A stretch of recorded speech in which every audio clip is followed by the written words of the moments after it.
Good morning everyone. বাচ্চা এখন পুরোপুরি 7:30। আমি একদম দৌড়ে দৌড়ে রেডি হচ্ছি। ওদিকে দেখতে পারো রান্নাঘর অন্ধকার, কারণ আমার বাবা মা গেছে জল তুলতে।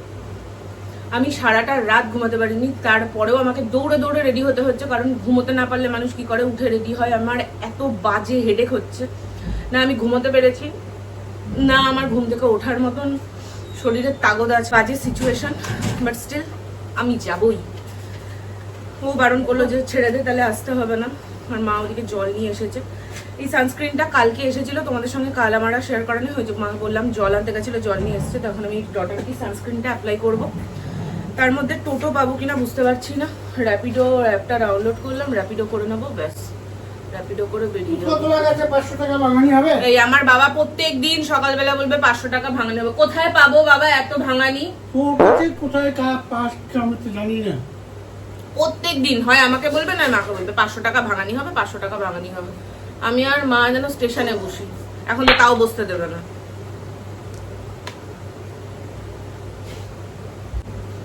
চা খাওয়া হয়ে গেছে, চা ফা খেয়ে বস্তা পুরোনো আমি একটা টপ খুঁজে বার করেছি। চলো, আমার এখন আর বকবক করার টাইম নেই। রেডি হয়ে বেরিয়ে তোমাদের সাথে কথা হচ্ছে।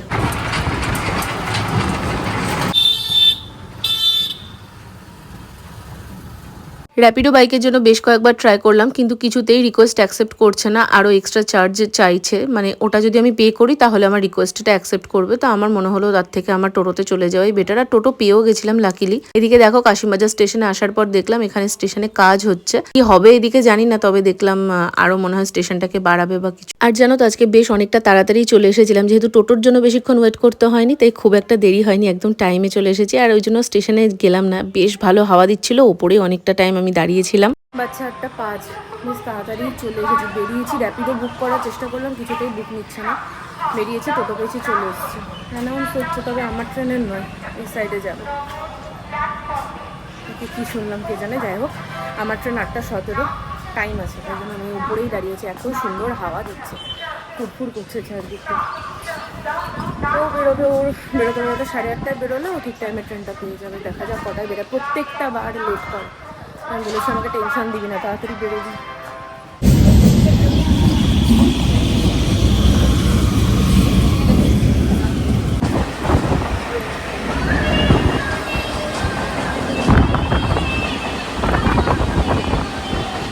এই ট্রেনটায় যখন প্রত্যেকবার লেডিসে যাই বিরাট ফাঁকা থাকে, তবে আজকে উঠেই দেখছি ট্রেনে ভীষণ ভিড়, জায়গা নেই বললেই চলে। এই কর্নারে একটা উইন্ডো সিট ছিল, তো আমি পেয়ে গেছি, ওখানে বসে পড়েছি। বহরমপুরে দেখলাম একটু ফাঁকা হলো, বেলডাঙ্গার পর থেকে ফাঁকা হলো। তবে জানো তো, প্রতিবার যখন মা আমাকে ছাড়তে আসে কোনোবারই প্ল্যাটফর্ম টিকিট কাটে না, তবে এইবার আমার চোখের সামনে দেখলাম একজন প্ল্যাটফর্ম টিকিট কাটেনি, তার মাকে ট্রেনে তুলতে এসেছিল, 500 টাকা চার্জ কেটেছে তার। তো নেক্সট টাইম থেকে এটা একটু মাথায় রাখতে হবে। আর তোমাদেরকেও বলবো, যারা কাউকে ছাড়তে যাবে তারা প্ল্যাটফর্ম টিকিট অবশ্যই কেটে নেবে, বেকার হ্যারাসমেন্ট হওয়ার থেকে। এদিকে আমি কৃষ্ণনগরে চলে এসেছি। আমি ঢোকার সাথে সাথে রিন্টু ট্রেনটাও দেখলাম ঢুকে গেছে। তবে যেহেতু এই দিকটা না কাজ হচ্ছে, যে ওভারব্রিজটাতে আমি ক্রস করে আসি তাতে কাজ হচ্ছিল, তাই আবার এগিয়ে এসে ওভারব্রিজ ক্রস করে তারপর আসলাম। আর আসার পরে প্রচন্ড খিদে পেয়েছে। এখন তো স্টেশনে সেভাবে কিছু পাওয়াই যায় না। একটা চিপসের প্যাকেট আর কোল্ড ড্রিঙ্কস নিয়ে আসা হলো। ট্রেন ছাড়ার পর পেয়ারা কিনেছিলাম।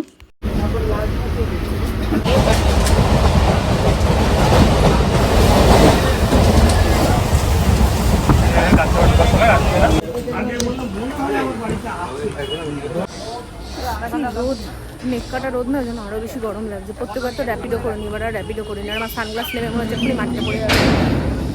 যাই হোক, এবার আর র্যাপিডো করিনি, কারণ হচ্ছে আমরা ঢোকার আগে একটু নামবো আর একটা দোকানে, তো সেই জন্য আর র্যাপিডো করিনি। নাহলে র্যাপিডো করে নিলেই সুবিধা হয়। এখানে এত নাটক করে না, একবার বলবে এই টোটো যাবো না, ওই টোটো যাবো, ওই টোটো যাবে না। এই টোটোতে দেখুন লোক হলো কি না, অনেক রকম নকশা আছে, দেখা যাক।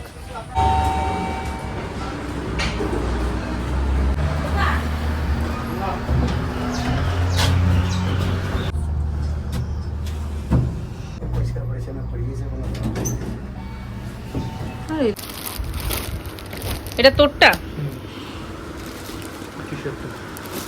বাবা আবার ওখানে খালি গায়ে বসে আছে। এটাও ভালো এসছে। কয়েকটা পার্সেল আসার আগে অর্ডার করা হয়েছিল, যেমন আমার জন্য একটা চুড়িদার, মার একটা চুড়িদার, তার সঙ্গে ওর একটা প্যান্ট, আমার একটা প্যান্ট শিন থেকে। তো এই মোবাইল কভারটা সবগুলো ও বাড়ি এসেছিল, ও তাই নিয়ে এসেছে। শুয়ে পড়েছিস? উঠে আগে খা। আচ্ছা এখন 2টো। তবে আমি আর খাবো না, আমার একটুখানি শুধু দই খাবো। আমি এসে ওই ব্রেকফাস্টে যেটা খাওয়ার কথা ছিল সেটা আমরা এসে খেয়েছি তখন কটা বাজে, প্রায় 1:45 তো আমার তো মানে পুরো ফুল। তারপর স্নান করেছি না, রাত্রে ঘুমাইনি, আমার এখন চোখ জুড়ে ঘুম আসছে। আমার এখন মনে হচ্ছে খাওয়া তো পেটে তো খিদে নেই, এসে খাওয়া হয়ে গেছে, আমার এখন মনে হচ্ছে একটু ঘুমাই। আর ওদিকে সব পার্সেলগুলো তোমাদেরকে মানে আমি জাস্ট ওপর দেখালাম। শিনের 2টো পার্সেল আছে, তার সঙ্গে মিশো থেকে 2টো চুড়িদারের সেট নিয়েছিলাম। আর একটা কি আছে, ওর একটা টি শার্ট আছে মিশো থেকে নাও। আমি তোমাদেরকে যে ভালোভাবে দেখাবো সেই ধৈর্যটুকু ইচ্ছাটুকু আমার এখন আসছে না। খেয়ে দিয়ে ঘুমাই, খাবো তো না, আমি একটু দই খাবো শুধুমাত্র, তো ঘুমাই। ঘুম থেকে উঠে সন্ধ্যেবেলা বেরোনোর প্ল্যান আছে, যখন যাব তখন তোমাদের সাথে শেয়ার করবো। এই লাল দইটা আমার ভীষণই প্রিয়, মিষ্টিটা একটু বেশি হয়, তবে ওপরে যে লেয়ারটা থাকে মানে যে শর্টটা পরে দইয়ের, এটা হেভি খেতে হয়। কে এই দইটা খেয়েছো লাল দই, তোমাদের ওদিকে পাওয়া যায় কিনা অবশ্যই জানিও। গয়েশপুরের দিকে না এই দইটা আমি একদমই পাই না, ওখানে মিষ্টি দই মানে সাদা দই বা একটু হালকা লালচে, তবে এই দইটা পাই না। লাঞ্চ কমপ্লিট করে ঘুম দিয়েছিলাম আর তারপর রেডি হয়ে সবাই মিলে বেরিয়েছি। সাড়ে গুঁতো দেবে হয়তো, বেরোবো ভেবেছিলাম 8:30, 9টা বেজে গেছে। তো র্যাপিডো করে নিয়েছি, র্যাপিডো আসছে। এবার বলছে কান্তনগরের সাইড দিয়ে আসছে, মানে তোমরা বুঝবে না, যারা বহরমপুর থেকে দেখছো তারা বুঝতে পারবে। এবার আমি কান্তনগর বুঝতে পারছি না, আমি এখানকার মোটামুটি সব রাস্তা চিনি, কিন্তু জায়গার নাম মনে করতে পারি না। তো দেখ না, ওখানে দেখিয়ে দেবে কতক্ষণ লাগবে। তো বললো যে কি লোকেশন অন করে আসছে, তো আসুক। এবার আমাদের বহরমপুরে রাত 9টা মানে কানা রাত, দেখা যাক। ইনি মনে হচ্ছে, বিচ্ছিরি গরম লাগছে একদম, মানে শান্তি স্বস্তি নেই, একটু হাওয়া নেই, কিছু না। মানে টোটোটা যে চলছে তাতেও মনে হচ্ছে না যে হাওয়া লাগছে। এই সাইডে দাঁড়িয়ে যাও।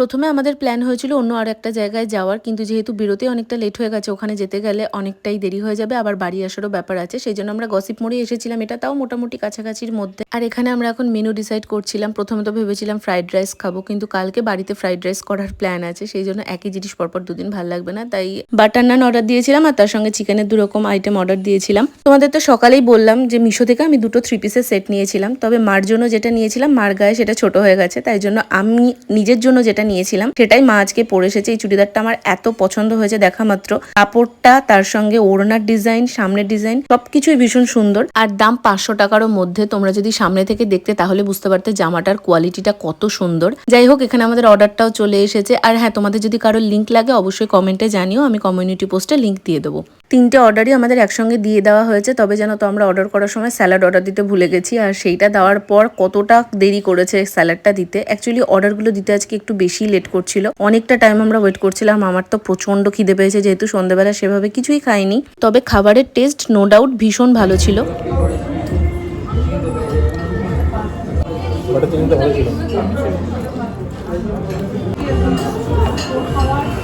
ডিনার কমপ্লিট করে বেরিয়ে প্রথমে র্যাপিডো বুক করেছি, আর তারপরে এসেছিলাম পাশের একটা দোকান থেকে কোল্ড ড্রিঙ্কস নিতে। আর এখানে ওই র্যাপিডো থেকেই ফোন করছিল।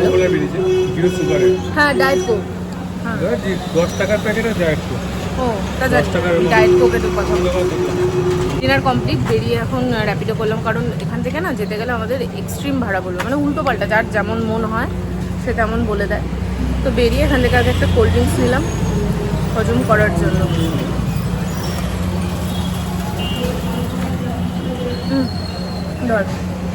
দেখা যাক, দেখাচ্ছে তো 5 মিনিটের ডিস্টেন্স। 2-5 মিনিট ওয়েট করতে না করতে এদিকে আমাদের র্যাপিডোও চলে এসেছে। চলো তাহলে এখন বাড়ির দিকে যাওয়া যাক। ব্লগটা কেমন লাগলো অবশ্যই একটা কমেন্ট করে জানিও। দেখা হবে খুব শিগগিরই নতুন কোনো ভিডিওতে। আজ তবে আসি, টাটা, গুড নাইট।